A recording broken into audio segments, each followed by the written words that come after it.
మన సంస్కృతి మన సాంప్రదాయాలు ఎప్పటికీ మనతోనే ఉండాలి.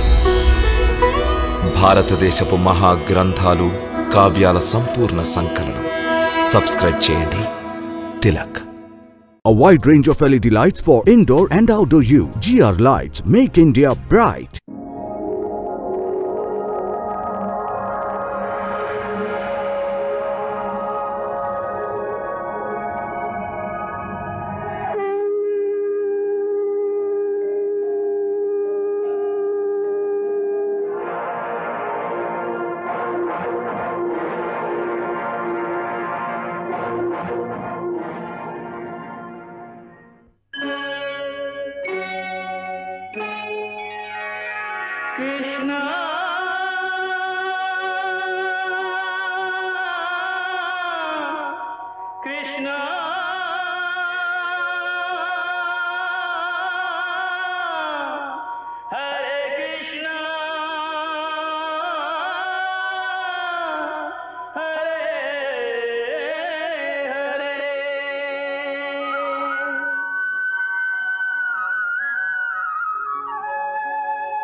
మాకెంతో ఆనందంగా ఉంది. నీవు నీ మాటకు కట్టుబడ్డావు, వాగ్దానబద్ధుడవు. ఇదే వీరత్వానికి చిహ్నం. నీకు తెలిసే ఉంటుంది, కాలయవనుతో యుద్ధం చేసేవాడు అవశ్యం మరణిస్తాడని. ఈ విషయం తెలిసి కూడా నీ మాట నిలుపుకోవాలని నీవు మాతో యుద్ధం చేయడానికి ఈ విధంగా ఒంటరిగా వచ్చావే. అందుకే మేము నిన్ను యుద్ధంలో వధించడానికి ముందు మేము నీ వీరత్వానికి మనసారా ప్రణామం చేస్తున్నాం. మేము నీ ప్రణామాలను స్వీకరిస్తున్నాం. నీ వీరోచిత భావాలను కూడా ప్రశంసిస్తున్నాం. కానీ ఇప్పుడు నీ అజ్ఞానం పట్ల మాకు నవ్వు వస్తోంది. మమ్ము అజ్ఞానులుగా భావిస్తున్నావా? అవశ్యం, అజ్ఞానివే నీవు.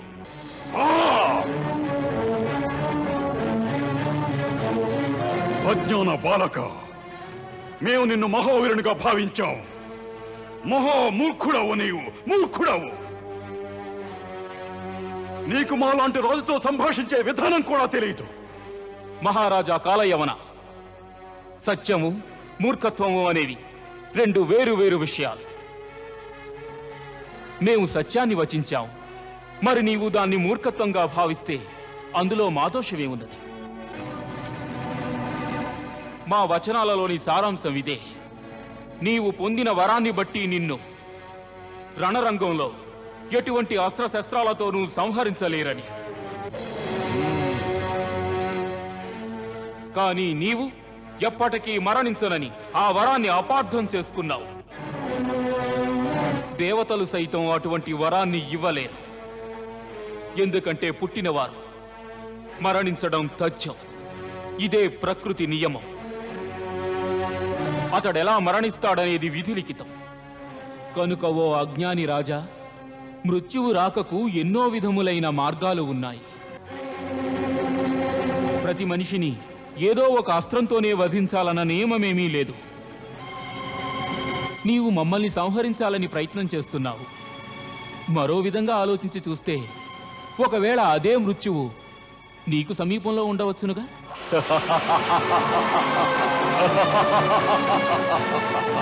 చూడు కృష్ణ, నీవు యుద్ధం చేయడానికి వచ్చావా లేక నీతులు బోధించడానికా? ఇక నీ మాటలు చాలించు.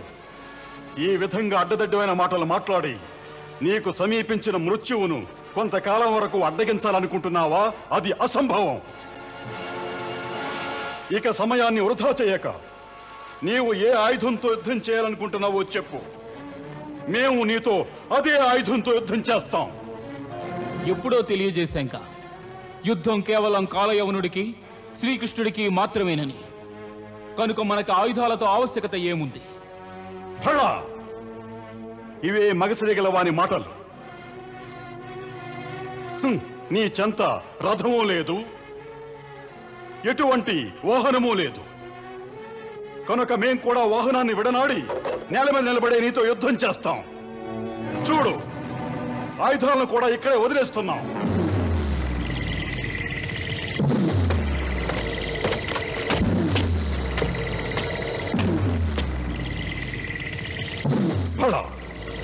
ఇప్పుడు ఈ యుద్ధం న్యాయసమ్మతమేగా?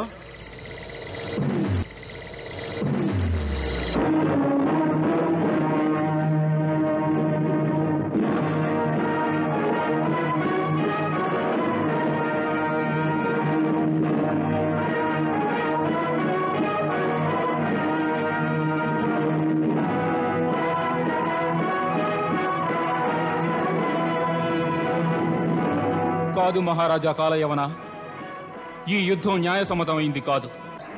ఏమంటున్నావు? చూడు, మేము ఈ మైదానంలో ఒంటరిగా ఉన్నాం. మా వెనుక సహాయం చేయడానికి ఎటువంటి సైన్యమూ లేదు. నీవు రథాన్ని ఆయుధాలను విడనాడి వచ్చావు, నిజమే. మరి నీ సైన్యం సింహావలోకనం చేస్తూ ఉంది. వారు ఎప్పుడైనా ఆక్రమణ చేయవచ్చు. కనుక నీ మీద నీకు విశ్వాసం ఉన్న ఎడల, ఏ ప్రకారం మేము మా సైన్యాన్ని విడనాడి ఒంటరిగా వచ్చామో ఆ ప్రకారమే నీవు కూడా నీ సైన్యాన్ని విడనాడి బహుదూరంగా ఒక నిర్జన ప్రదేశానికి మాతో ఒంటరిగా రావాలి. అలాంటి ప్రదేశంలోనైతేనే ఇటు నీకు సహకరించేవారుండరు, అటు మాకు సహకరించేవారు ఉండరు. బాగుంది, మేము నీతో ఏకీభవిస్తున్నాం. సేనాపతి మహారాజా, ఇది మా ఆజ్ఞ. మేము ఇరువురు ఎక్కడికి వెళ్ళినా సరే మీరెవ్వరూ మా వెంట రావడానికి వీల్లేదు. ఆజ్ఞ. నీవు సైన్య సమేతంగా ఇక్కడే మా కోసం నిరీక్షించు. చిత్తం. అలాగే నగరాన్ని కూడా ఓ కంట కనిపెట్టు. నగరంలోని పౌరులెవరో వెలుపలికి రాకూడదు. తమ ఆజ్ఞ. మా ఈ ఆజ్ఞను సైనికులందరికీ తెలియచేయి. వెళ్ళు. ఆజ్ఞ మహారాజా.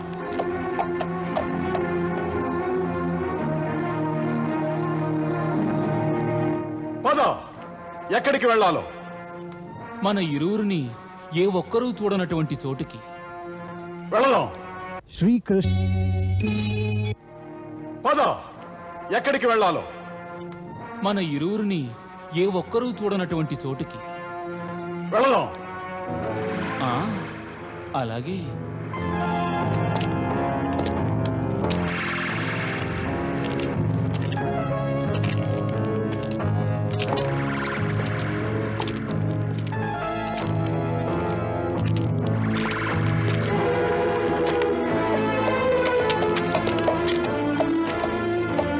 మహారాజు గారి ఆజ్ఞ. వారు కృష్ణునితో యుద్ధం చేసి తిరిగి వచ్చే వరకు మీరందరూ ఇక్కడే ఉండాలి. నగరాన్ని నలుదిశలా పరికిస్తూ ఉండాలి. నగరం నుంచి ఎవరూ బయటికి పోకూడదు.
చూడు, ఈ ప్రదేశం ఏకాంతంగానే ఉంది. ఏకాంతంగా ఉందా? అయితే పారిపోవలసిందే.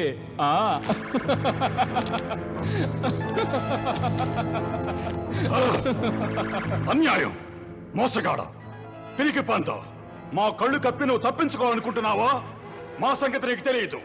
మా నుంచి తప్పించుకోవడం అసాధ్యం. నిన్ను పట్టుకుంటాం.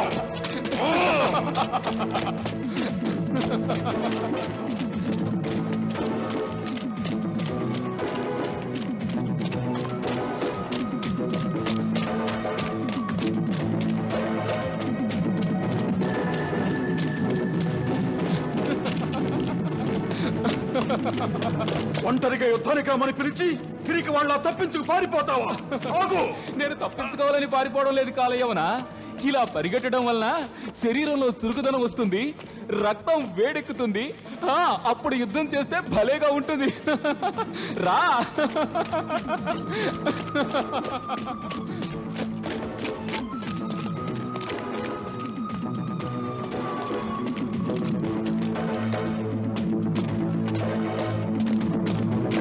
ఇంకా ఎంత దూరం పరిగెత్తాలి? కొంత దూరమే, దగ్గరకు వచ్చేసాం.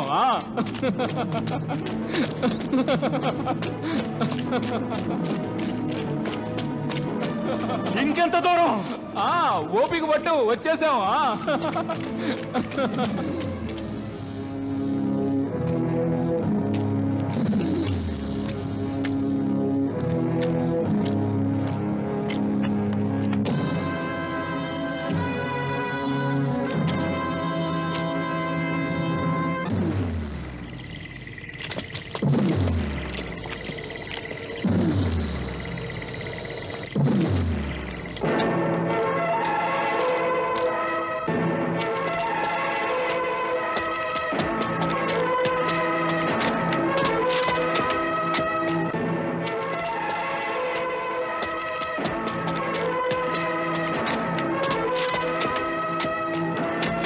దూరం?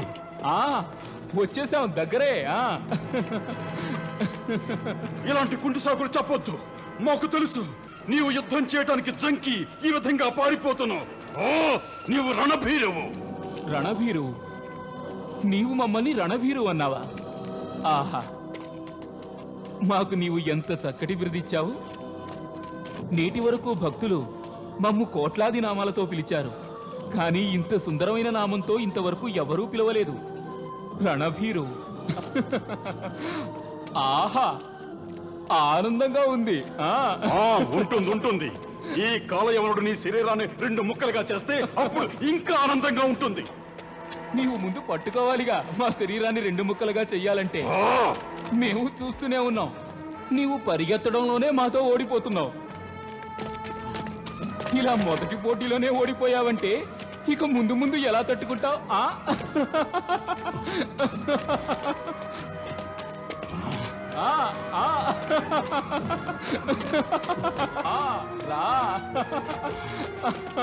ఒక దోవ సింహం ముందు ఎంతసేపు ఎగరగలదు? సింహం పంజా విసిరితే దోవ నలిగిపోతుంది.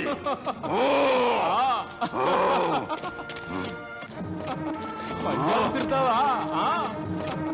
పంజా విసురుతావా? విసురు. రా.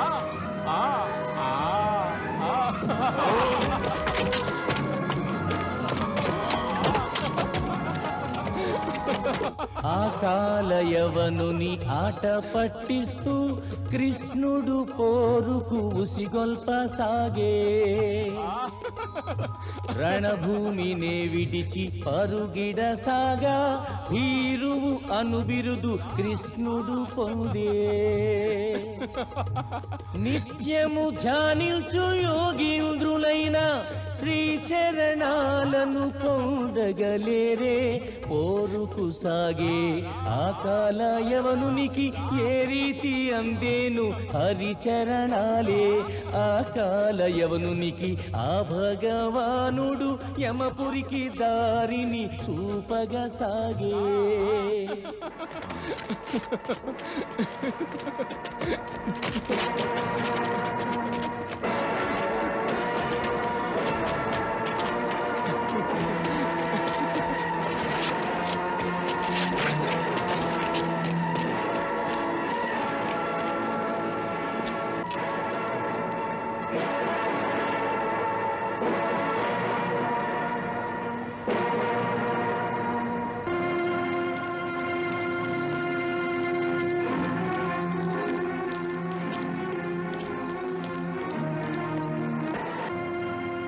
దాక్కున్నావా? మా నుంచి తప్పించుకోవాలనుకుంటున్నావా?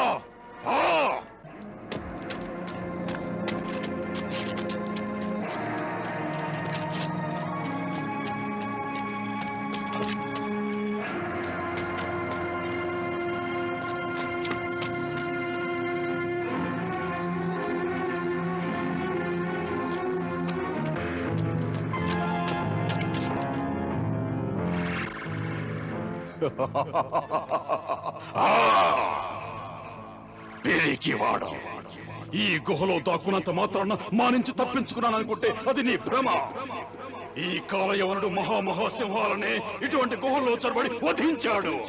నువ్వు మామూలు మనిషివి. ఇది మా మంచికే జరిగింది. నువ్వే స్వయంగా ఈ అంధకార గుహలో చొరబడ్డా. ఇక బయటికి వచ్చే అవకాశమే ఉండదు.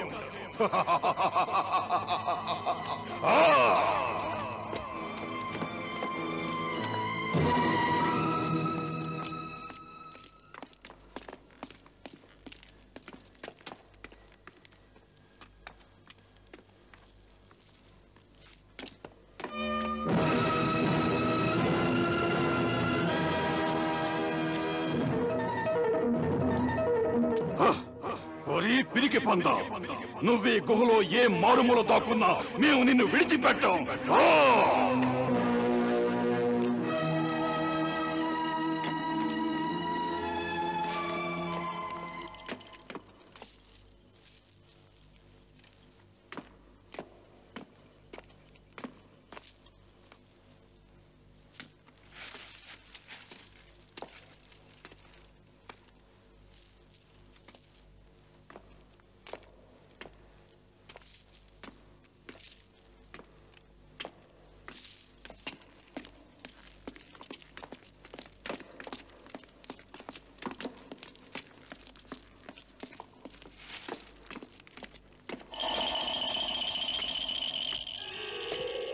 ఈ కాలయవనుడితో తలపడిన మహామహావీరులే మట్టిలో కలిసిపోయారు. నువ్వు మానించే తప్పించుకోవాలని చూస్తావా?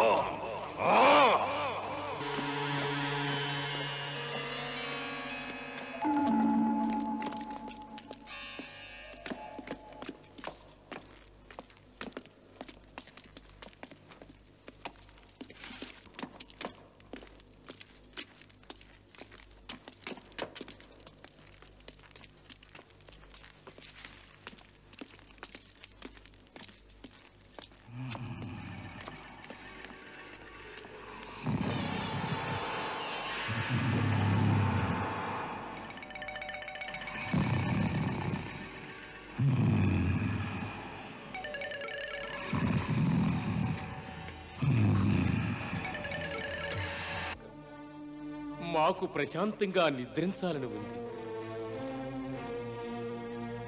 అదే మేము కోరుకోవాలనుకుంటున్నాం. దయచేసి మాకు ఆ వరాన్ని అనుగ్రహించండి. మేము నిద్రిస్తుండగా మా నిద్రకు ఎవరు ఏ భంగము కలిగించకూడదు. తదాస్తు, అటులనే జరుగుతుంది. మేం వరం ఇస్తున్నాం. ఏ ప్రాణైనా తమరు నిద్రలో ఉండగా అంతరాయం కలిగిస్తే ఆ ప్రాణిపై తమ దృష్టి పడగానే ఆ ప్రాణి తక్షణమే భస్మమైపోగలదు.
ఓరి ఎలుక వలె బిలంలో దాక్కున్నావెందుకు? గొప్ప గొప్ప ప్రగల్భాలు పలికావుగా. ఇప్పుడు ధైర్యం ఉంటే మా ముందుకు రా.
మేం జీవితంలో ఇంతవరకు ఎందరో ధైర్య విహీనులను చూశాం, కానీ నీ బోటి వాణ్ణి ఇంతవరకు చూడలేదు. ఫళ ఆడదాని వలె మొహం మీద ముసుగు వేసుకు పడుకున్నావు, చక్కగా గురక పెడుతున్నావు, నిజంగా అలసిపోయినట్టు నిద్ర నటిస్తున్నావు. ఇక నీ ఆటలు కట్టిపెట్టు.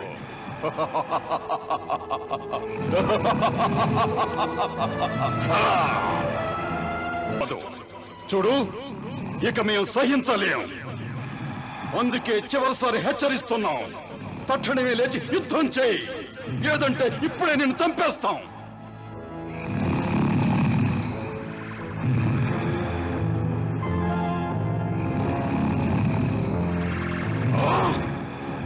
ఇంతవరకు మేము నిద్రపోతున్న శత్రువుతో తలపడలేదు.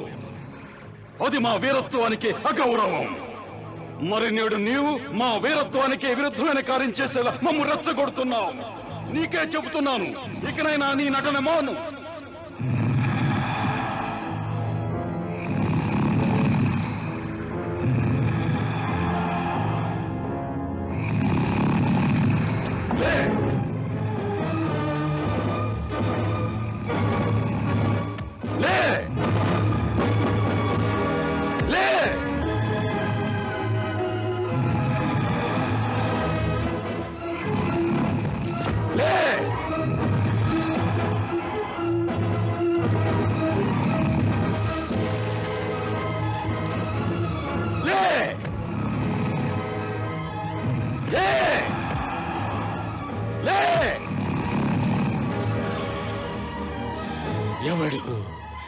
ఎవడా దుష్టుడు?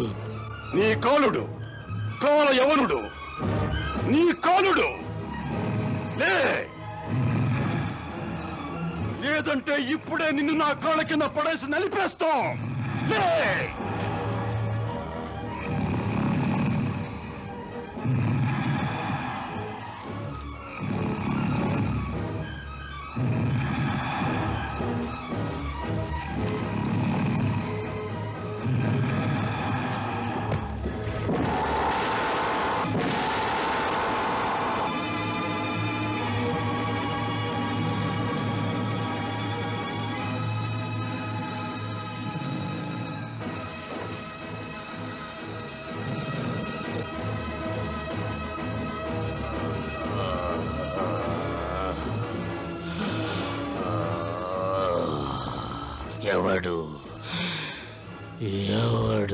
ఎవడా దుష్టుడు?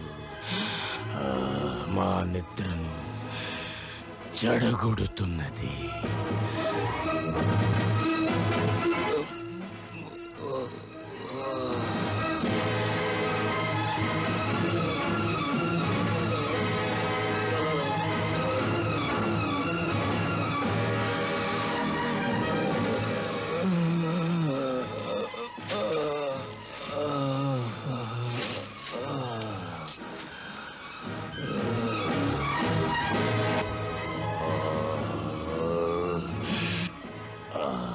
ఎవడా దుష్టుడు? మా నిద్రను చెడగొడుతున్నది.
అంతట అత్యంత దివ్య ప్రకాశం నాలుగు దిక్కుల వ్యాపించసాగే.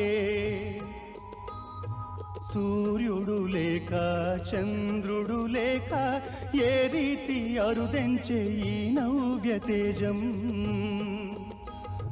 దేదీప్యమైన ఒక వింత కాంతి ఉజ్వల రూపున ఉదయించసాగే. తేజోమయమైన జ్యోతి స్వరూపం గాంచిన రాజు అచ్చేరు వందే. తేజోమయమైన జ్యోతి స్వరూపం గాంచిన రాజు అచ్చేరు వందే.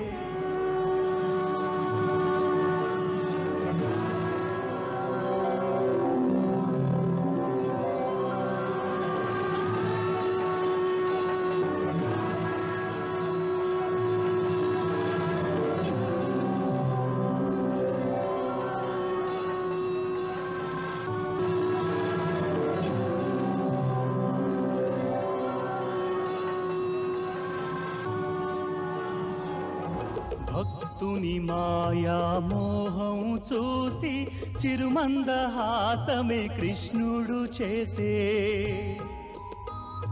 దేవుడు భక్తుని కనుగొనే గాని భక్తుడు దేవుని గుర్తించలేదే.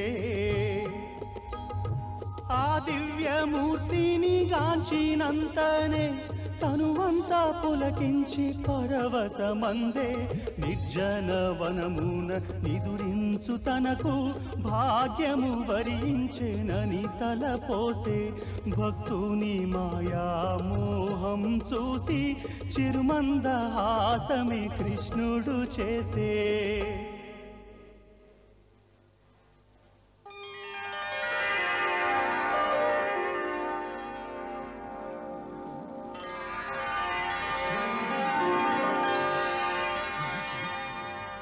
హే మహానుభావ, తమరు ఎవరు? ఈ కమలాల వంటి చరణాలతో నడిచి వచ్చి ముళ్లతో నిండిన అరణ్యంలోని ఈ అంధకార గుహలో తమ దివ్య ప్రకాశాన్ని విస్తరింపచేస్తున్నారు. నా ఊహలో తమరు స్వయంగా తేజస్సులలో మహాతేజస్వి భగవానులు అగ్నిదేవుల. వారు తేజస్సుకే మహాతేజస్సునిచ్చువారు. లేక తమరు సూర్యదేవులు కారు కదా? మరి తమ తేజస్సులో అసలు వేడిమి లేదే. అందుకే నా ఉద్దేశంలో తమరు ఖచ్చితంగా దేవతల ఆరాధ్య భగవానులు బ్రహ్మ, విష్ణు, శివదేవులలో ఒకరై ఉంటారు. ఏ విధంగా దీపపు వెలుగుతో గాఢాంధకారం మాయమవుతుందో అదే విధంగా తమరు తమ తేజోమయ దేహకాంతితో ఈ గుహలోని అంధకారాన్ని పారద్రోలారు. హే మహాతేజ, తమరి పరమ దివ్య తేజస్సు వలన నా శక్తి బాగా క్షీణిస్తున్నది. మరి నా నేత్రాలు తమరిని ఎక్కువసేపు చూడలేకపోతున్నాయి. మహాశయ, నేను ఇక్ష్వాకు వంశజుడను, మహారాజు మాంధాత పుత్రుడను, ముచకందుడను.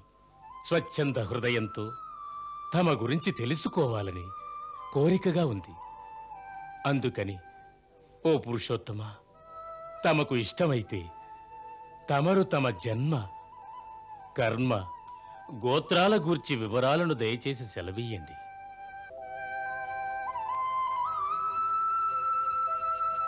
ఓ రాజా, మాకు వేలాది జన్మలు, వేలాది కర్మలు, వేలాది నామములు ఉన్నాయి.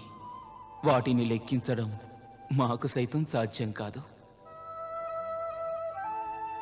ఒకవేళ ఏ పురుషుడైనా తన పలు జన్మల శ్రమ వలన ఈ పృథ్వీలోని కణకణాలను లెక్కింపగలడేమో, కానీ మా జన్మలను, మా గుణాలను, కర్మలను, మా నామాలను లెక్కించడం ఎవరికైనా ఎన్ని జన్మలకైనా సాధ్యం కాదు. సనక, సనందన ఆదిగా గల పరమ ఋషి గణాలకు సైతం మా నామాలను, మా గుణాలను లెక్కింప వీలుపడలేదు. ఓ మా ప్రియ ముచ్చకంద, నీవు మమ్ములను ఎన్నో జన్మలుగా ఆరాధిస్తున్నావు. అందుకే మేము నీ ప్రశ్నకు సమాధానంగా మా వర్తమాన జన్మను గురించి, నామం గురించి వివరించదలిచాము. విను. బ్రహ్మదేవులు మమ్ములను ధర్మరక్షణ, అసుర సంహారం చేయవలసిందిగా ప్రార్థించారు. వారి ప్రార్థనను స్వీకరించి మేము యదువంశంలో వసుదేవుల వారి ఇంట అవతరించాము. అందుచేతనే జనులు మమ్ము వాసుదేవ కృష్ణుడని అంటారు. ఇప్పటి వరకు కాలనేమి అనే కంసుని రూపంలో జన్మించిన అసురుని, ఇంకను ప్రలంబాది మొదలగు ఎందరో అసురగణాలను మేము అంతమొందించాము. ఈ యవనరాజు మా ప్రేరణచే నీ తీక్షణ దృష్టి వలన భస్మమైపోయాడు. ఇతడి నామం కాలయవనుడు. రాజా, నీ పట్ల ప్రసన్నులమైనాము. కావున మేము మా జన్మ యొక్క గూఢ వృత్తాంతాన్ని తెలియజేశాం. నీవు పూర్వం నుంచి ఎన్నో జన్మలుగా మమ్ములను ఆరాధిస్తున్నావు. దానికి ప్రతిఫలంగా మేమే స్వయంగా నీ వద్దకు ఈ గుహలోనికి వచ్చాము. ఓ రాజరిషి ముచ్చకంద, నీలో మిగిలి ఉన్న అభీష్టాలను నీవు మానించి కోరుకో. మేము నీ సర్వాభీష్టాలను, నీ ఆశలను పూర్తి చేస్తాం. ఒక్క మారు మా శరణు వేడిన తరువాత ఎటువంటి వారైనా మేము వారిని నిరాశపరచాం రాజా. కనుక ఏం కావాలో కోరుకో.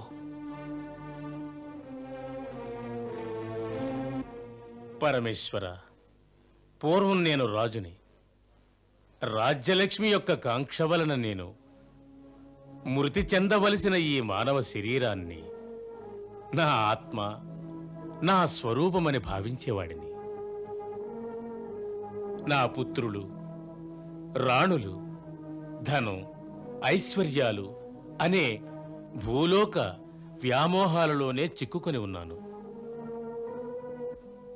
దానివల్ల జీవితంలోని అమూల్యకాలం నిష్ఫలంగా, వ్యర్థంగా గడిచింది. ఈ జన్మలో మహాయజ్ఞాలు, ధర్మాలు, కర్మలు, ఇంకా ఎన్నో దానాలు, పుణ్యాలు చేశాను. మరి ఈ పనులన్నీ ఏ ఉద్దేశంతో చేశానంటే, నేను మళ్ళీ వచ్చే జన్మలో ఇంతకంటే గొప్ప మహారాజును కావాలని.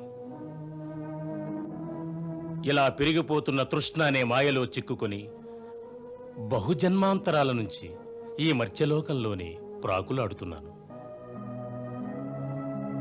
మరి నేడు తమరు నా మీద పరమ అనుగ్రహాన్ని వర్షించారు. ఎలాంటి తమ దర్శనమాత్రం చేతనే ఏ విధమైన శ్రమ లేకుండానే అనాయాసంగా మోహబంధనాలన్నీ పటాపంచలైపోయాయి. నాకిప్పుడు చక్రవర్తి కావాలనే వ్యామోహం లేదు. ఐహిక బంధనాలంటే ఆశ లేదు. పరమేశ్వర, ప్రస్తుత నా స్థితిని గుర్తించండి. మళ్ళీ మోహంలో చిక్కుకునే పరిస్థితిని నాకు కలిగించవద్దు. హే అంతర్యామి, నేను తమ చరణసేవ తప్ప మరి వేరే వరములు కోరుకోదలుచుకోలేదు.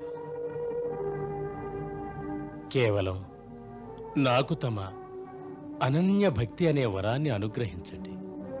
హే పరంధామ, కేవలం ఆ వరమే అనుగ్రహించండి.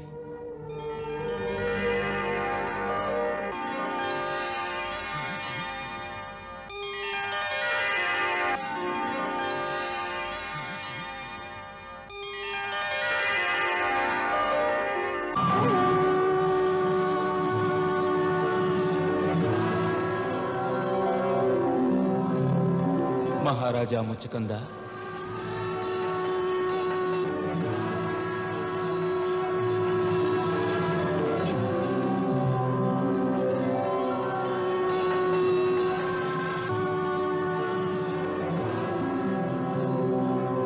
మహారాజా ముచకంద, నీ ఉద్దేశం, నీ నిర్ణయం అతి పవిత్రమైన ఉన్నత శ్రేణికి చెందినవి.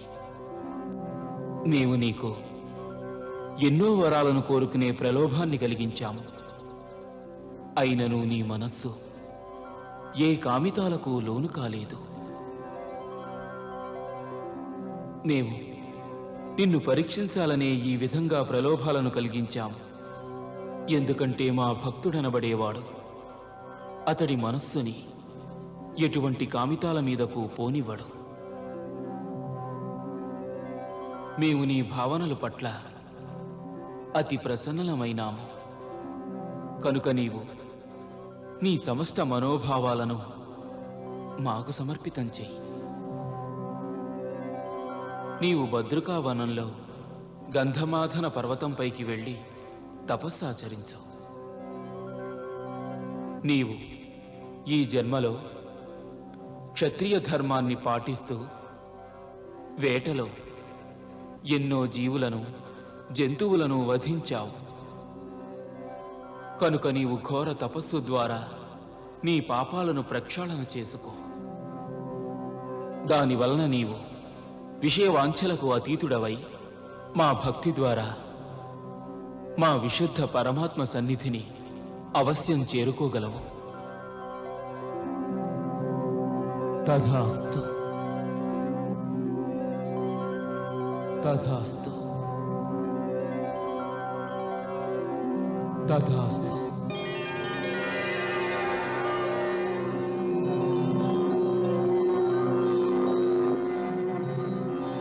కృష్ణ